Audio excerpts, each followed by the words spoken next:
What is going on, my broskiis? My name is Toadskii, back again and to bring you guys yet another One Piece Treasure Cruise video, and today we're having a look at the official announcement of the awards 2020, the One Piece Treasure Cruise Awards. If you guys didn't see, I actually did go ahead and make a video about this. He's here, and also Tower Corner, who is a French One Piece Treasure Cruise player, live streamed his reaction and his voting for the awards. So the total number of votes, 35,000 total votes across all categories combined. So that's pretty awesome. So shout out to you guys for going down there and voting.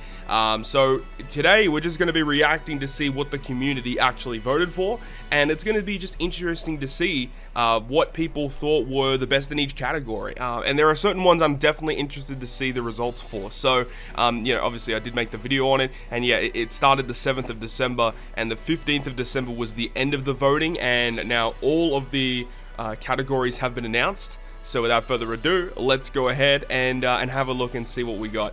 Now, I don't know how this is going to be presented. Okay, so I think these are just the winners, right? I think these are actually just the winners right here. So if we access the results, this is the best new feature in 2020, and you can see the winner here is Super Tight with 32, nearly 33% of the vote, where the other votes are Pirate Rumble, Metal Exchange, and the Gather Island. I think Metal Exchange would have been a lot higher if it was slightly better implemented. I think there's a couple of changes they could do to really improve the usability of the Metal Exchange, but I guess we'll have to wait and see as time goes on. Gather Island not really getting as many votes, because the thing is it does rely on Pirate Rumble, and you have to be playing Pirate Rumble quite often in order to get the most out of the Gather Island, I guess. And the Pirate Rumble, yeah, Pirate Rumble's pretty good, but it just got edged out by Super Type Luffy, which, or just Super Types in general, which I think is quite fair. I think Super Type is the best new mechanic they introduced, or the best new thing they introduced in 2020. So that's dope. Let's move on to the next award, which is going to be the best moment of 2020. And the winner is the version 10.0 major update celebration, and this was the one that I also voted for, because I was kind of biased about this one, because this was the first time that, well, yeah, it technically was the first time that I got to go ahead and make a video for Bandai Namco Entertainment, where I was a partner with them during that celebration, and that was really awesome to get exclusive footage for you guys during that celebration. So that was really, really cool. And then what do we have? The French 5th anniversary was the second best. Then Gem Valley. Why was Gem Valley so highly voted? I have absolutely no idea.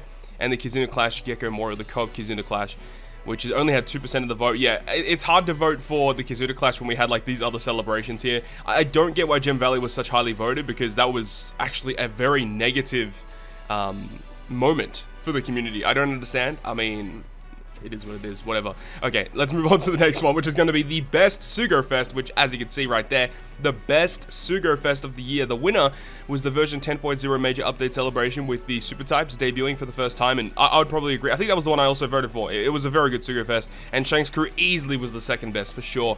The New Year's Sugarfest, which had, okay, so you see the difference there, 35% of the vote, nearly, yeah, 35% of the vote, 53% of the vote voted for the version 10.0 celebration. That's crazy. And only 3.5% voted for the One Piece Day Sugarfest. Like, this Sugarfest was good for the hype. The hype of the One Piece Day Sugarfest was definitely there, and I like that about it. And I actually do prefer the One Piece Day Sugarfest over the New Year's Sugarfest. That's my opinion on that. But you can't really deny, when you have a Sugarfest structure and release as big as that, to be not the winner. It wouldn't make sense, right? So obviously that makes the most sense there. Let's move on to the next set of categories, which here we have the biggest hopes for 2021, and the biggest hope is having Kuzuki Odin, 36% of the vote. Yeah, I mean, I also voted for this one as well. I think it makes the most sense. Kuzuki Odin has to arrive surely sometime in 2021. I'm really, really hoping that he comes out, because this is definitely one of the most hype celebrations, hype characters that we really want to see in the game, considering how awesome he was in the manga. And I'm sure it's going to be revealed in the anime soon, so I'm really looking forward to that. So that's dope. And then we also had the increased success rate of tablets. I'm actually really surprised that that is such highly voted. I mean, look, this is coming from a player that has a crap load of tablets and really doesn't have to worry about a success rate of tablets, but I don't know. I do kind of think that tablets should be affected by 2x skill up, but then again, on JP, they've got perma skill up at the moment, so I don't really know how that would even be structured. But I do definitely agree that, you know, to some extent, Tablet should be buffed in a way, because, yeah, I can understand for a lot of like early game and mid game players, maxing out characters is quite difficult. Goldie Roger having the 25% of the vote. So, okay, so this was actually kind of close, these ones right here. They were actually relatively close. And then you also have Cotton Candy Storage, which is 10 or nearly 11% of the vote. And it's kind of funny because now we do have a Cotton Candy Storage now. During the voting period, that was actually announced. So that's dope. You don't even have to worry about that no more. So that's fantastic, okay? Let's move on to the best male artwork, which you can already see the best male and female artwork, which... yes, son, let's go. I think these were the two that I actually voted for. Well, I know I definitely voted for Boa. For the male artwork, I think I did vote for Whitebeard. This is definitely the most badass one compared to the other ones that we have here. I mean, let's have a look at the percentage. Yeah, nearly 40% of the vote for Whitebeard, 30% for Law, and then the lower ones for Katakuri and Blackbeard. I do think that, you know, moving into next year, whenever they do this again, the curation of these categories need to be refined a little more, because I don't think Blackbeard or Katakuri realistically would have been in this category if a lot of people had their say about it. I think there is maybe a couple more characters you could have had in contention for this category, but either way, Whitebeard is definitely the best artwork of these ones, for sure. I do not disagree at all. And now we're moving on to the best female artwork, which of course is V3 Boa Hancock. And if you didn't vote for V3 Boa Hancock, then, you know, what are you doing with yourself, man? Because definitely she has the best artwork, for sure. 44, nearly half the vote is for Boa Hancock. That's fantastic. And then we have Nami and Robin with about a quarter of the vote, and then Charlotte Pudding and Vivi Rebecca. Wow, I'm actually surprised that Charlotte Pudding beat out Vivi and Rebecca. That actually does surprise me, I'm not gonna lie. But, of course, Boa Hancock V3 needs to be winning that vote, no doubt. I love to see it. Okay, let's move on to the next set of categories right here. So the best raid or ambush character, pretty straightforward as well, is going to be Jewelry Bonnie with nearly half the vote again, 45% of the vote. Awesome. Then you've got, wow, Sober Mask. What? Holy crap.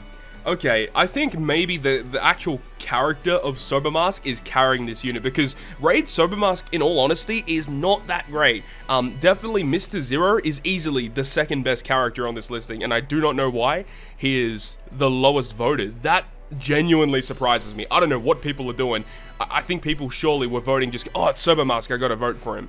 Nah, that's bad. That's bad. Jinbei, yeah, I think Jinbei is pretty much where he needs to be, but the positions of Sober Mask and Mr. Zero should be swapped, in my opinion. That's very, very strange.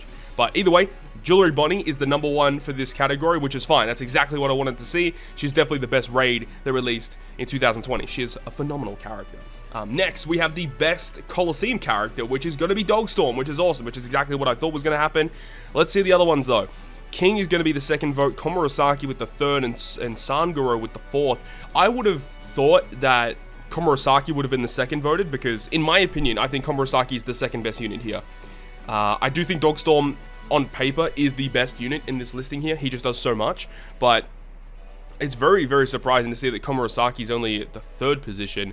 I think King is also kind of carried by the fact that, you know, King is, you know, King. He's the character, right? A lot of people are kind of hyped for this character in general.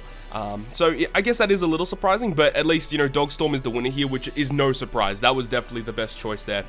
Now, the next category is the best special event character, which you can see Douglas Bullet is also winning this category, which is who I voted for as well, with 37% of the vote. You got Otama, which is quite fair. I think Otama is a very, very good choice. She does a lot of really good things. I've used her a lot in the past, actually. That's a really, really good choice. Then you got the Straw Hat Pirates, which they're very good for their support, but they're very difficult to put on your team. So that's the only downside to that character. And then you've also got the local Sea Monster, which this unit is actually really good. Like, on paper, this Sea Monster unit is actually really good. He's insane, but it's like you don't really need him for content. The only real reason that you'd be using the Sea Monster is if you kind of like shoehorn him into your team, which you can do that, but there's a lot of other characters that just do slightly different or better things or more unique things that will help you out in more situations.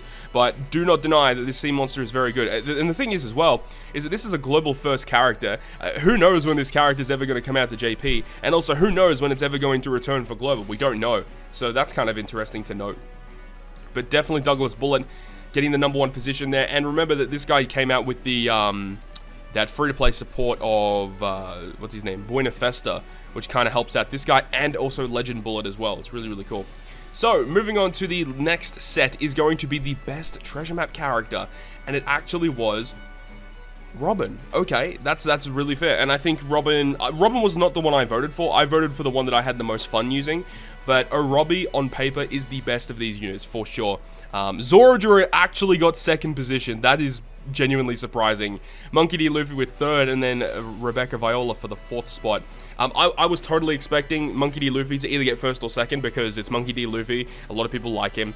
But to see Zoroark jump up to second, that's dope. I love to see my man Zoroark. He's so much fun to use. And he's actually really good. So that's really cool to see. But Orobi taking number one spot, which I think is completely fair. I'm okay with that. That's really good. She is one of the best free-to-play units in the game, for sure. Best Kizuna Clash character.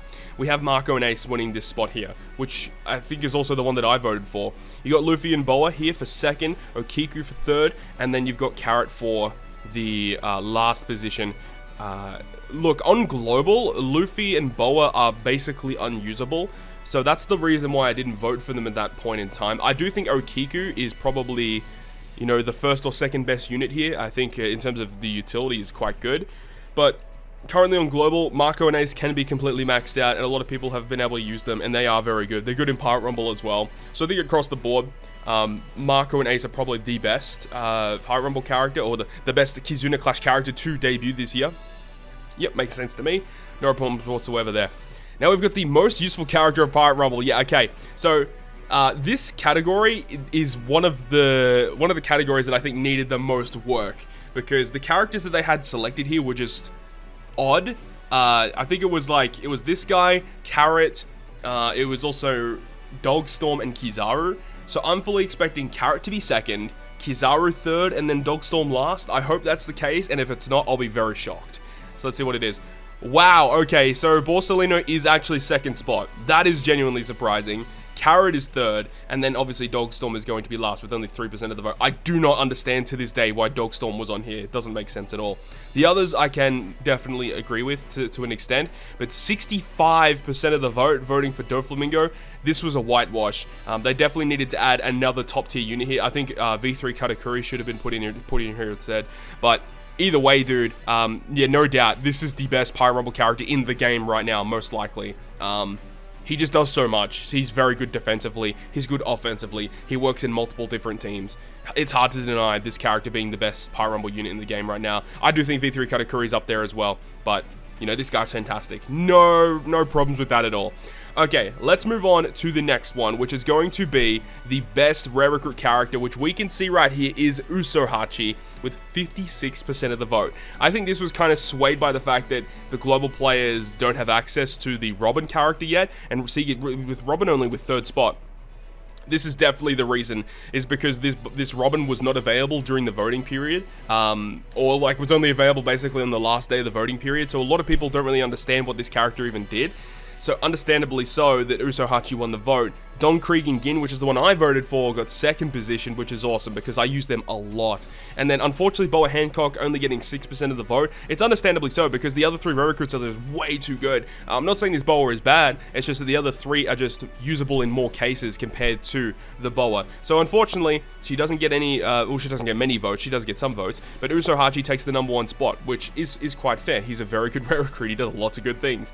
Love to see that. Now we've got the best Super Evolution, which as you can see is going to be Quickbeard, which I think is the one that I voted for, but you know, in hindsight, I actually probably would have voted for Garp, because there was one thing that I forgot to mention in my video, in my award video, is that Garp has a very good support effect. I did not mention that at all, and because of that, I probably would have changed my vote to Garp, and actually now that I think about it, no, I actually voted for Rayleigh. Rayleigh was the vote that I actually took, instead of Quickbeard, but understandably, like, Quickbeard, if you just look on paper, he just does so much. He is such a strong unit.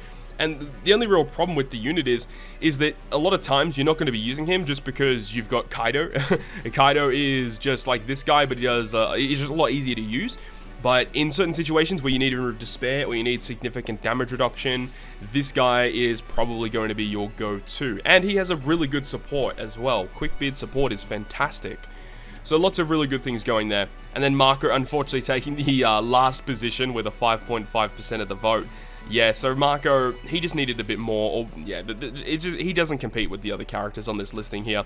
Garp and Quickbeard are definitely the characters that'll see the most play. And then Rayleigh, of course, in Pirate Rumble is going to be very good. But We've got Quickbeard taking the vote there. And then the biggest one, the best legend of 2020, and with no surprise to anyone, Luffy and Sanji wins that vote. And this is the biggest category of the year. So let's see how the people voted. So this one, I'm actually kind of scared to see how the players voted. I'm genuinely interested, but I'm also scared. I feel like, considering a lot of the player base that would have voted here are global, I wouldn't be surprised if Shanks' crew is the second spot. And unfortunately, I do think Law will probably be the last spot, but I guess we'll see, right? So let's have a look. Yeah, so that's exactly what I would have expected. Yeah, so Shanks' crew is going to be taking second spot, Kaido Big Mom third, and then you've got Trafalgar Law in the final position there. But look at the distribution of votes here. We've got 36%, nearly 37% for Luffy Sanji. Then you got 30% for Red-Haired Pirates, and then 17% for Big Mom Kaido, and then 15% for Law. So it's like, it's a really close tie. I would say it's a tie, but it's a close vote between Law and Big Mom and Kaido. And then it's a really close vote between Shanks and Luffy Sanji. So there's like two brackets. There's like a really high bracket and there's a slightly lower bracket. So a lot of people really considered Shanks' crew or Luffy Sanji the best. And then Kaido, Big Mom, and Law were like the next echelon below that. But I guess it's pretty understandable with the way that the community thinks, really. Like, this makes the most sense to me. Luffy Sanji was in no doubt of winning this. I don't think anyone would have thought otherwise. Pretty easy decision there. And my boy Law, unfortunately, not being the best of the bunch, but still my favorite of the bunch, that's for sure. Yeah, I absolutely adore V3 Law. But that's that. That's all of the awards for the 2020 One Piece Treasure Cruise Awards. And I really hope you guys enjoyed this one. I was you know, so happy that Anlord actually did this, because this was so much fun. And I really hope that potentially next year we can make it even bigger and better than what it was this year. So I'm really looking forward to that. So hopefully you guys enjoyed this video today. And if you guys did enjoy it, make sure you go ahead and leave a like and leave your thoughts down below in the comment section on the awards here. Are there certain characters that got shafted that you would have liked to have seen win the award instead? Let's see that. But if you guys want to stay up to date with all the content I post, including more One Piece Treasure Cruise content, make sure to hit the subscribe button down below. But other than that, guys, I will see you guys within the next video.